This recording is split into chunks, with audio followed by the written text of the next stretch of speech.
Bienvenidos de nuevo al canal del dato, donde hoy nos dedicaremos a revisar un poquitín las noticias que han ido surgiendo en el mundo del fútbol y sobre todo relacionadas con el club más corrupto de la historia del deporte.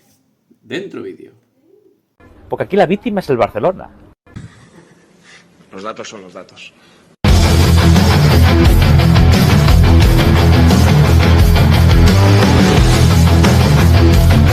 Aunque ayer no fue una jornada propicia en Champions, es cierto que últimamente los aficionados del Real Madrid estamos siendo muy pesimistas, ¿vale? Estamos siendo muy pesimistas y nada que tenemos un revés, nos venimos abajo y bueno, y yo lo que quiero intentar explicaros a todos es que la Champions es el torneo más difícil del mundo, lo ha sido siempre. Y es tan difícil que el Madrid únicamente tiene 15. Y digo únicamente porque ha habido muchas ediciones y de las cuales el Madrid solo ha conseguido ganar 15. Con lo cual, lo normal es que el Real Madrid no gane la Champions. Eso es lo normal. Sí es cierto que es el objetivo primordial que tiene este club. Y también deciros que por mi parte yo sí le veo una mejora significativa a este equipo, porque lo que está haciendo Xavi es intentar ordenarlos defensivamente para encajar pocos goles y después intentar ser eficiente en la gestión de los esfuerzos y la gestión de los espacios. Y esto lleva su tiempo. Con lo cual, esperemos a final de la temporada o incluso a su segunda temporada para poder valorar este trabajo, que es un trabajo complejo. Dicho lo cual, pasamos a las cositas que nos traen nuestros amigos culés. Entiéndase entre comillas lo de amigos, porque no se puede ser amigo de una rata trapera como son ellos, ¿vale? Y empezamos por el amigo Ter Stegen, que 3 meses después de su operación, pues ya se está entrenando en el césped, ¿vale? Que justamente es lo que dijo él, que iba a estar 3 meses de baja. ¿Qué pasó al final? Que le dieron una baja de 5 meses, que es la que él necesitaba para poder... necesitaba el Barcelona para poder inscribir a Joan García. Porque están tan tiesos que o negocian que su portero se dé de baja 5 meses o no pueden inscribir a un fichaje de 25 millones de euros. Bueno, pues dicho lo cual, lo que pasa es que, claro, no se puede denunciar este tipo de cosas. Se podrían en un país normal, pero en España no. Con lo cual ahí tenéis Ter Stegen ya tocando balón, Ter Stegen no sabemos a qué acuerdo ha llegado con el Barcelona para que él, sabiendo que hay mundial en verano, haya tirado 2 meses por la borda, ¿vale? Porque los ha tirado directamente, ha tirado en noviembre y diciembre y hasta enero no podrá volver a jugar al fútbol, ¿no? Pero bueno, veremos, ya lo comentamos en los primeros vídeos de este canal, todo lo mal que olía este asunto y bueno, pues al final todo se va confirmando, ¿no?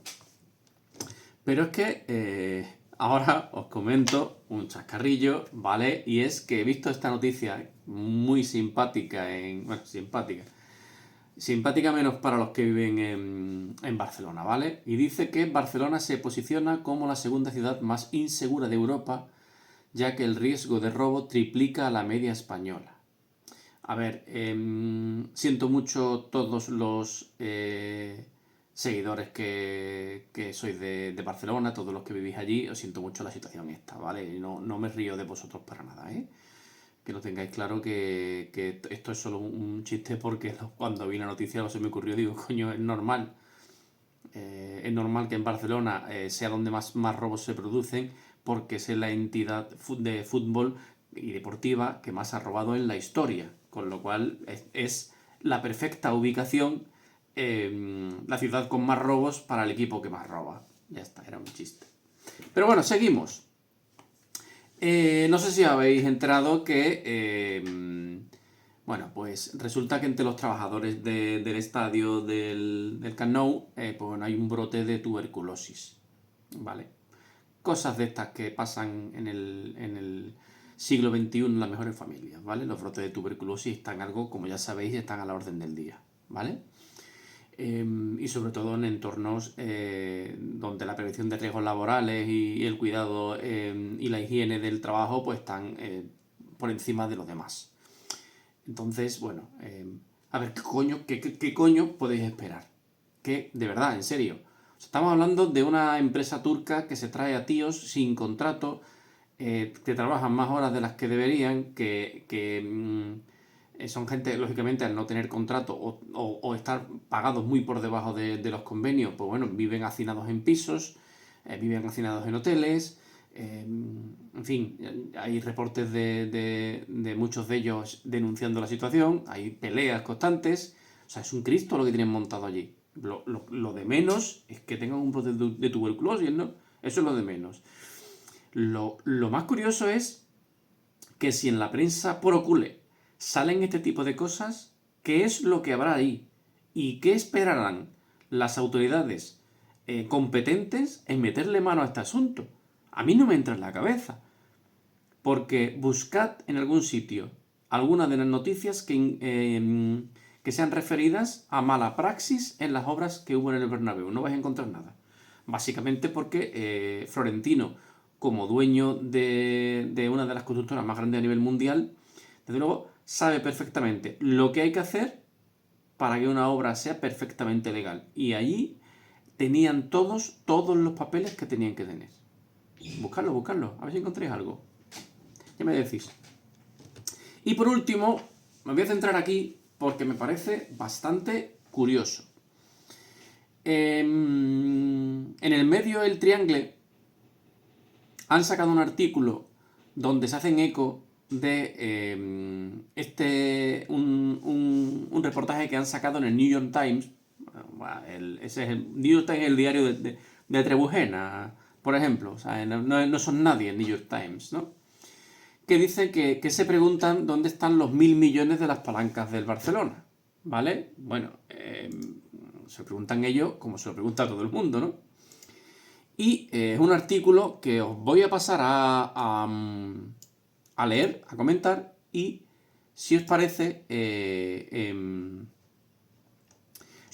aparte de leerlo, os lo voy comentando, ¿vale? ¡Pasando cosas! ¡Están pasando cosas! Y dice, un extenso informe financiero del prestigioso medio americano desnuda cómo la desesperada gestión de Laporta ha arrastrado al Barça a un escenario de deudas, hipotecas y quebranto patrimonial que solo mantiene a flote la herencia de la Masía.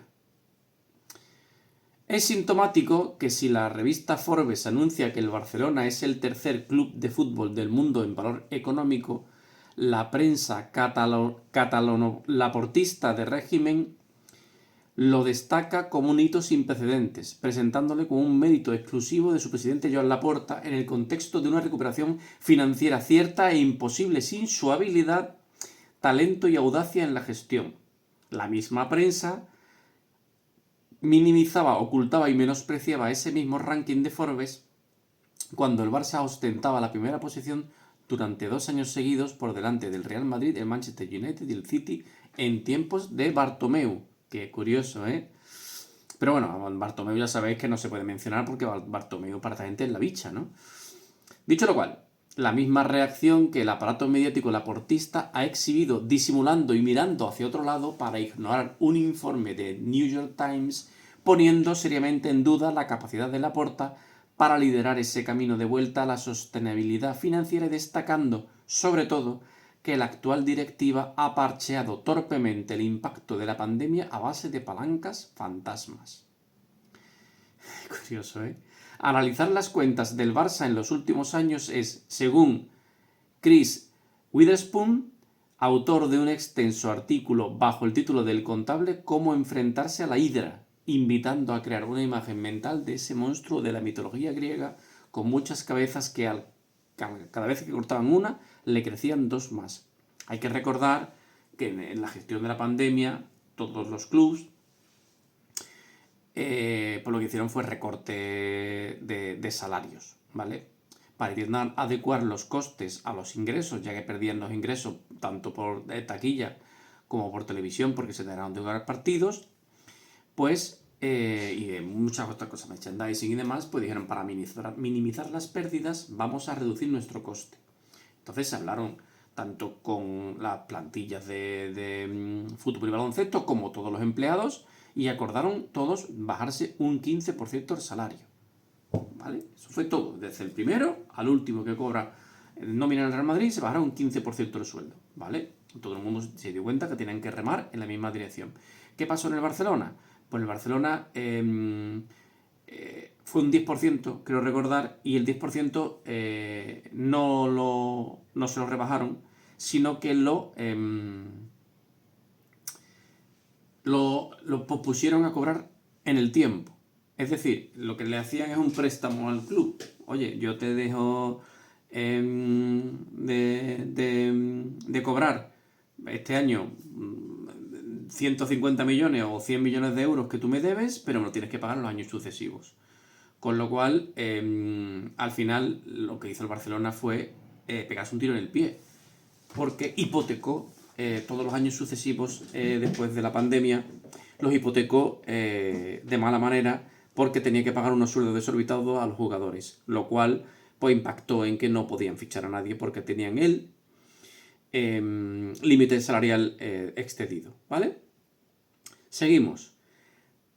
Comparativa acertada, recordemos la hidra, y exacta del Barcelona de las palancas empleadas por Laporta para fichar en 2022 y que ahora, 3 años después, además de no haber servido para recuperar suficiente fair play financiero, para acudir al mercado con margen y normalidad.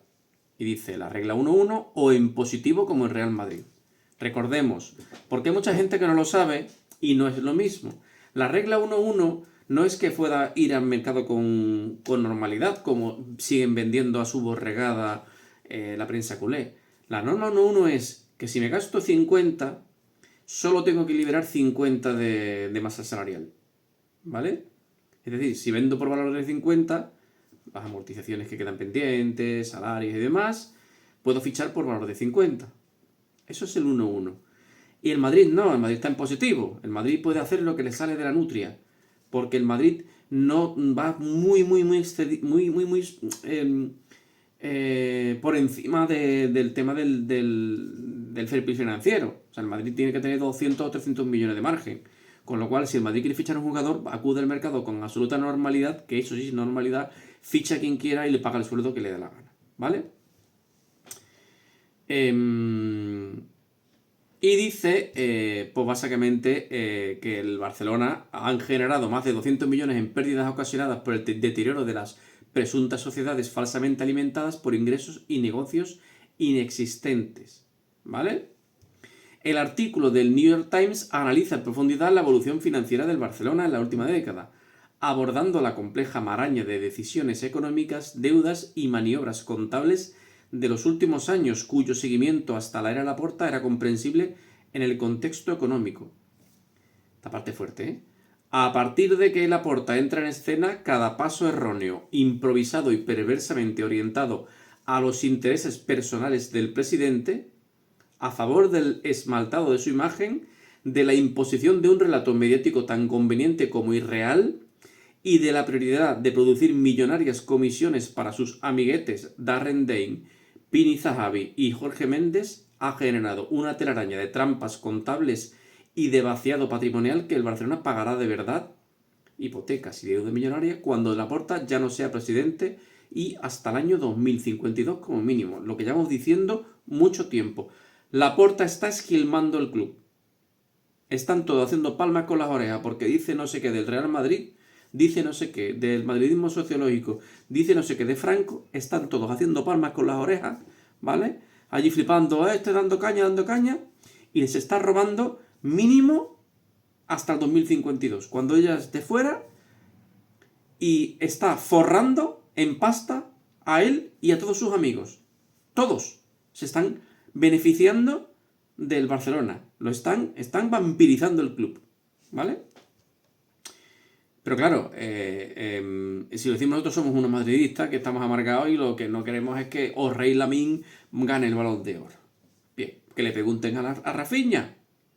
Que le preguntan a Rafinha, que el muy desgraciado resulta que ha salido el 11 del FIFPro y ha salido y no está Rafinha. Bueno, pues no está Rafinha. Recordemos que el 11 del FIFPro es un 11 que vota a los propios jugadores. Y no está Rafinha. A ver, Rafinha ha hecho un año infinitamente mejor del que hizo Lamine Yamal. O sea, es que no tiene nada que ver, no se puede comparar.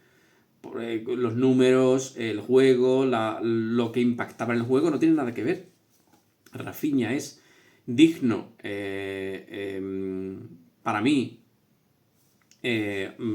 candidato al Balón de Oro, que podría haberse llevado el Balón de Oro perfectamente, pero toda la maquinaria mediática del Barcelona, que lo que salpica es a todos los medios de comunicación españoles, todos los periodistas, los youtubers y toda la gente que mama del club, pues todos empezaron a empujar por Lamine Yamal. Que Lamine Yamal, recordemos que ha hecho unos números peores de los que hizo Mbappé con su edad, y Mbappé quedó el 18 del Balón de Oro, ¿vale?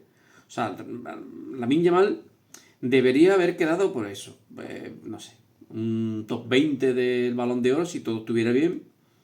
Pero claro, artificialmente han hinchado un globo que pues lógicamente no se sostiene, y el más agraviado por esta situación pues ha sido su compañero de equipo Rafinha, que sí hizo un año para enmarcar. Dicho lo cual, lo que debería dirigir toda su rabia no es hacia la prensa ni hacia sus compañeros futbolistas que lo han votado, sino al que le ha robado el protagonismo, que no ni más ni menos que el que le paga la nómina. Bien, seguimos con el artículo. A partir de que Laporta comete la barbarie de aumentar artificial y absurdamente las pérdidas de la temporada 2021 hasta los 480 millones, la opción de monetizar activos no deportivos para recuperar el equilibrio patrimonial y mantener la competitividad, o sea, las palancas, que son 667,5 millones por los derechos de televisión de la Liga, y la enajenación de participaciones en Barça Studios por 408 millones. El artículo de New York Times, estamos hablando de 1.000 millones, explica que solo se recibió una fracción del dinero comprometido, lo que llevó a posteriores ajustes contables negativos e incluso a la sustitución de auditores por discrepancias en la valoración de esos activos. Recordemos que la palanca de Barça Studios fue una proposición directa de Tebas, la ideó Tebas y le dijo, oye, si hacéis esto, os la valido y podéis fichar a quien salga de los cojones, que yo me lo voy a tragar, ¿vale? Ahí tenéis los resultados. Hoy por hoy aún lo están sufriendo, porque no hay necesidad. No deberían haber hecho eso. Si hubieran hecho lo que todo el mundo le decía que tenía que hacer, todo el mundo no, yo soy un manguta, pero gente preparada, ¿vale? Todas las empresas potentes y demás lo que decían es la situación en la que está, la única manera que tienes de no desaparecer es recortando el coste, es decir, tirando de cantera y no fichando a nadie, ¿vale? No fiches a Koundé, no fiches a Lewandowski, no fiches a nadie. Recordemos que Lewandowski creo que pagaron 50 millones por él cuando el tío ya estaba acabado por el fútbol, ¿vale? Y no fiches a nadie, ahórrate los millones, ponga la cantera, pasa un par de años apretado deportivamente y al tercer año ya podrás sacar la cabeza. ¿Qué hizo Laporta? Hundirlos más y para siempre. Sostiene el New York Times que aunque las palancas ofrecieron respiro inmediato, su coste a largo plazo es elevado. El Barcelona ha renunciado a cientos de millones en futuros derechos televisivos y ha visto erosionarse su estructura patrimonial. La Liga y la UEFA han examinado y en ocasiones sancionado al club por el reconocimiento anticipado de ingresos y el uso de estas operaciones para cumplir con las normativas financieras.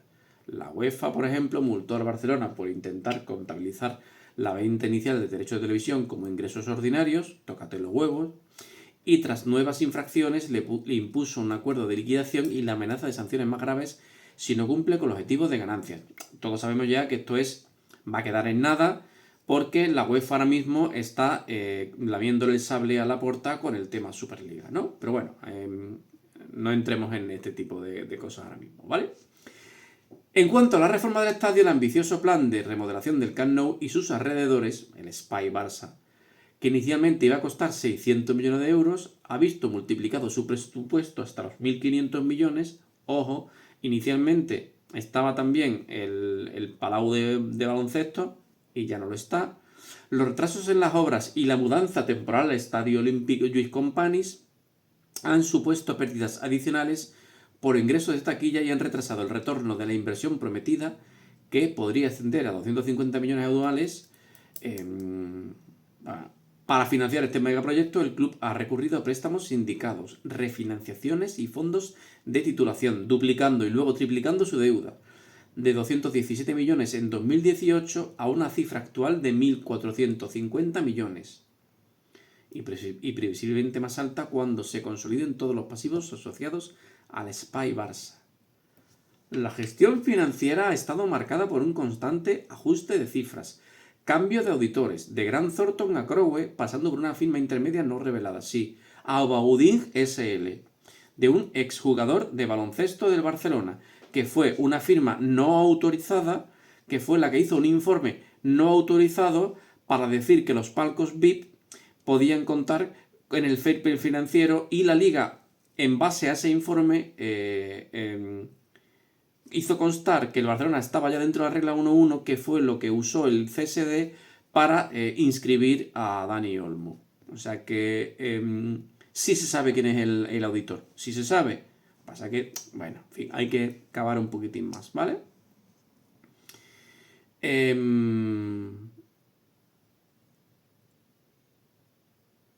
Restar valores de activos como Barça Studio o asumir retraso en el rendimiento de pérdidas ha servido tanto para mejorar la imagen a corto plazo ante reguladores como para ocultar debilidades estructurales.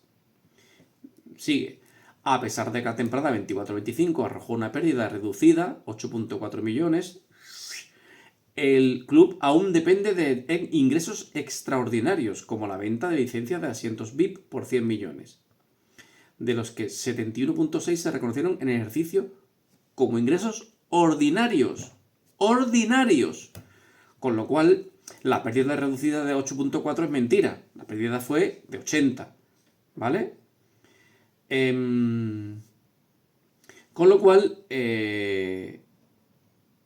lo que hablamos es que el Barcelona sigue siendo un club muy deficitario. Y claro, es muy deficitario y para colmo, como tiene que pagar mucho por todos los préstamos que tiene y por lo que deja de ganar con los derechos televisivos y demás, pues el Barcelona está prácticamente quebrado, porque de los, ponte que creo que son 250 millones de lo que le entren al año, tiene que pagar préstamos. Es como si no le entraran. Con lo cual debería generar muchísimo más. Vamos, una cantidad perfectamente un 20% más de lo que genera el Real Madrid, un 25% más de lo que genera el Real Madrid, para tener una situación sostenible. Con lo cual ahora mismo el Barcelona está abocado a la ruina absoluta. ¿Vale? Pero bueno, ya se sabe. Si tú le debes al banco 10.000 euros, tienes un problema. Lo tienes tú, porque debes 10.000 euros. Pero si tú le debes al banco 10.000 millones, el que tiene un problema es el banco y no tú. ¿Vale? Pues eso es lo que está pasando ahora mismo con el Barcelona. Los que tienen un problema son sus inversores. El Barcelona ahora mismo está ahí tocando la flauta. Sin embargo, la deuda sigue siendo enorme, los activos a corto plazo no compensan los pasivos inmediatos y la liquidez es limitada. El club aún debe importantes sumas por fichajes recientes y su deuda neta por traspasos es la más alta de la liga. Pues fíjate, las ventas de jugadores se han reducido en comparación con la época de Bartomeu y la plantilla actual, aunque valiosa por sus jóvenes canteranos, tiene un valor contable bajo que no refleja su potencial de mercado. Ahora comenta que si el Barcelona sigue a flote mínimamente es por el aporte de talento y de excelencia de futbolística de la Masía, de la generación heredada de la etapa de Bartomeu, aunque enfatiza que retener el talento joven implica aumentar de nuevo la masa salarial, como ilustra el nuevo contrato de Lamine Yamal, valorado hasta en 40 millones anuales. Es así, tú estás hinchando un globo del mejor jugador del mundo y ese tío que está artificialmente en el número 2 del Balón de Oro, pues requiere cobrar de verdad como el mejor jugador del mundo. Es así. Entonces, ahí lo tienes. Tienes a un tío cobrando 40 millones anuales, ¿vale? En un club que está quebrado. Pero bueno, ahí lo tenemos, para que haga fiestas con enanos y que le mida los pectorales a las chicas que entran. El Barcelona sigue siendo un enigma financiero, concluye, pues aunque la Liga le impone restricciones y controle el gasto deportivo, que son los únicos pasos hacia una estabilización, bastante quimérica por la erosión estructural causada por Laporta, el club todavía se enfrenta a grandes retos, deudas colosales, presión regulatoria nacional e internacional, necesidad de ingresos extraordinarios y la urgencia de concluir el Espai Barça y reabrir el Camp Nou a pleno rendimiento. El legado de años de mala gestión y gastos sin control sigue pesando, y aunque la creatividad financiera ha permitido sortear el colapso inmediato y mantener la competitividad, el futuro depende de lograr un crecimiento sostenido de ingresos ordinarios y de una gestión más prudente. Vale, y ahora... Esta es la realidad aumentada objetiva que la prensa laportista y su poderoso entorno tratan de invisibilizar, como lo hace la presidencia en las asambleas, donde se tapan, ocultan y manipulan pérdidas millonarias, por ahora de 230 millones en el mandato actual de Laporta, gracias a la gestión pésima de Laporta y a pesar de ingresos limpios, beneficios netos de 1.000 millones. Es decir, se han vendido patrimonio por valor de 1.000 millones, al final quitarle 400 del Barça Studio, pero son 675 millones que se han vendido y realmente nadie sabe dónde están, porque las pérdidas acumuladas de Laporta son de 230 millones, es brutal.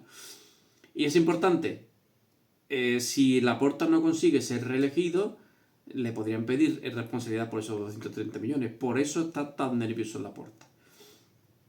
Pero bueno, dicho lo cual, veremos de aquí a primavera, que es cuando son las elecciones de Barcelona, al Laporta más populista contra el Real Madrid y el madridismo sociológico, para intentar que su borregada siga votándolos y nosotros estar contentos.